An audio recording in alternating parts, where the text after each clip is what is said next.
जिला के प्रशासन की समीक्षात्मक बैठक माननीय सांसद जी के साथ, माननीय सभी विधायक जी के साथ की है हम लोगों ने। कलेक्टर मैडम थी, एसपी साहब थे और सभी लोग थे, सारे विभाग के अधिकारीगण थे। बारिश से ठीक पहले क्या क्या व्यवस्थाएं जिले में आवश्यक होती हैं, जैसे स्कूल है, स्कूल का मेंटेनेंस है, वहाँ ड्रेस का वितरण है, पुस्तक कापी का वितरण है, खाद, कृषि विभाग में खाद बीज का भंडारण है, उसका वितरण है, ट्राइबल हॉस्टल्स में हॉस्टल्स का मेंटेनेंस का काम है, वो भी अब खुलने जाता है। इन सारे विषयों को लेकर के आज बैठक हुई। देखे हैं साहब, देखिए थोड़ी सी कमी तो लोकतंत्र का इंजन होती है भैया, तो वो तो होना ही होता है, उसी के पीछे तो दौड़ लगती है। मंत्री जी, 8 बच्चों को 30 किलोमीटर दूर कुम्हारी में एडमिशन दिया गया, जबकि 10 स्कूल प्रस्तावित है जिले में। वर्तमान मैंने व्यवस्थाओं के आधार पर इसको किया गया। हमारे विधायक महोदयों ने बहुत प्रमुखता से इस बात को रखा है और उसका हल जल्दी से निकाला जाएगा। भैया जैसे कि अभी एक्साइज नीति में बदलाव ला रहे हैं, FL10 लाइसेंस पहले दिए गए थे, उसके बाद अभी FL10 लाइसेंस को निरस्त करके सरकार कह रही है कि खुद ऑपरेंडी खुद अपने हाथ में संभालेगी। ये जो बदलाव आ रहा है आबकारी नीति में लगातार, ये क्यों है? इसके पीछे कारण क्या है? अच्छा हो सके इसके लिए है। जो बदलाव सरकार कर रही है किसी अच्छाई के लिए कर रही है। अगर FL10A बंद होता है और नई व्यवस्था आती है, ये लगता है कि अगली व्यवस्था ठीक है, उसमें अब FL10E की कथा आपको ध्यान है, इसलिए उसको और उससे अच्छी व्यवस्था लाने की कोशिश सरकार की है। नक्सलवाद की नीति पे क्या लगता है आपको, कितनी सफलता मिल पाई है अब तक और कितनी बची हुई है?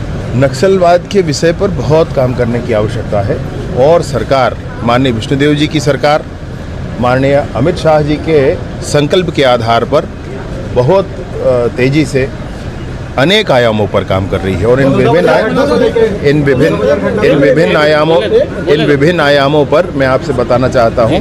सामाजिक आयाम है, माने विक्टिम्स के ऊपर है, सरेंडर के ऊपर है, जो पुराने सरेंडर किए हैं उनके ऊपर है, सरेंडर पॉलिसी के ऊपर है, इससे बहुत सारी चीज़ों पर ये विषय है, तो इसमें काफ़ी आयामों पर काम है। माना जाए इस पंचवर्षीय योजना में नक्सलवाद का सफाया छत्तीसगढ़ से हो जाएगा? प्राणपन से इस बात के लिए कोशिश करेंगे कि आप बस्तर में आराम से घूम सकें। भैया एक अंतिम सवाल है, 30 करोड़ की लागत से 2019 में प्रधानमंत्री आवास का निर्माण कराया गया।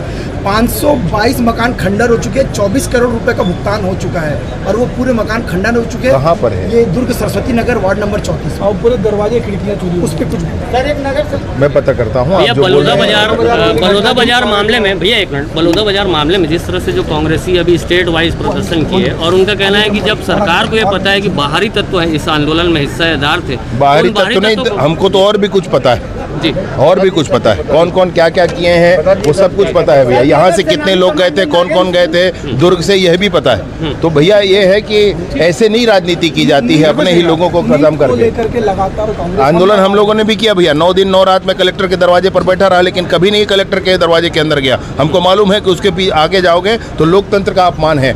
हम लोगों ने विधानसभा का घेराव किया, विधानसभा के गेट के सामने हम आधा घंटा बैठे रहे, जबकि हमारी इतनी ताकत उस समय थी कि बड़े बड़े बैरिकेड उखाड़ दिए, अंदर जा सकते थे लेकिन नहीं गए, क्योंकि हमको मालूम है लोकतंत्र यहाँ से अंदर जाएंगे तो लोकतंत्र को खतरा है। इसलिए आंदोलन करिए भैया, लेकिन ये नहीं किया जाता है। जिस तरीके से जलाया गया है कलेक्ट्रेट और एसपी कार्यालय को, ये बिल्कुल स्वयं ये लोग इन्वॉल्व है, मैं बता रहा हूँ। नीट की घटना को लगातार जो हमलावर हैं और कह रहे हैं कि बच्चों का भविष्य अब खतरे में आ गया है। नीट की परीक्षा पर जांच चल रही है और मैं सोचता हूँ कि इसका सही जवाब